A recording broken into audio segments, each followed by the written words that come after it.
GearheadExchange, and we're here at Woodies and Wheels in Campbell, California with Matt Pumphrey. Matt is the owner, operator, and chief restorer here at Woodies and Wheels, and Matt's going to tell us about a pretty cool car that he's got for us today. Matt, tell us about this car behind you. Well, it's a 1914 Packard, and it's a model 448. So it's a fourth edition of their 48-horse car. And this one's fitted with what's known as a 7-passenger touring body. And the 7-passenger is basically exactly that. For 7 passengers, your chauffeur or driver would open the door here. You have electric lights. In 1914, that was a big deal. Of course, there's a cover here, but you turn on the lights and then you show the person in, and then you have swinging jump seats that you could seat additional people in the back. So that's kind of the body style of it. You'll see all the bodies made out of solid German silver. It was a brass era car, but by 14, brass was kind of making its way out of fashion, and people wanted a different color. So they would, they chose German silver. So this would have been a pretty expensive car back in. Would have been a very expensive car. You could buy a T for not much money. Ford Model T for well under $1,000, around, I think it was around 500. Don't quote me on that, but this car was right around 6,500. Wow.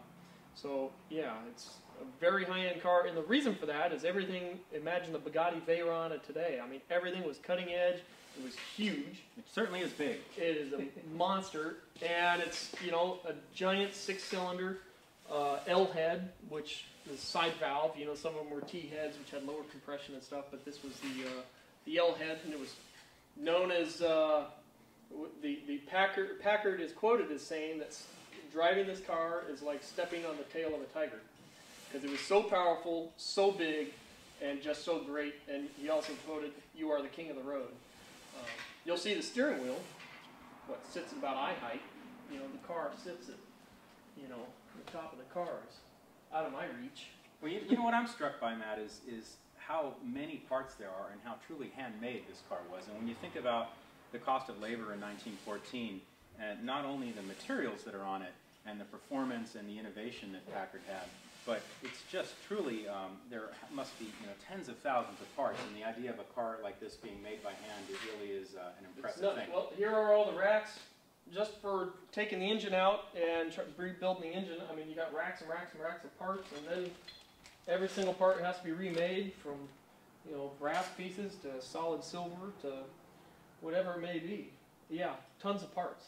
Well, fantastic. Well, thanks for the overview. We're going to take a little break, and when we come back, Matt is going to talk to us about rebuilding the engine on this beautiful 1914 Packard 448.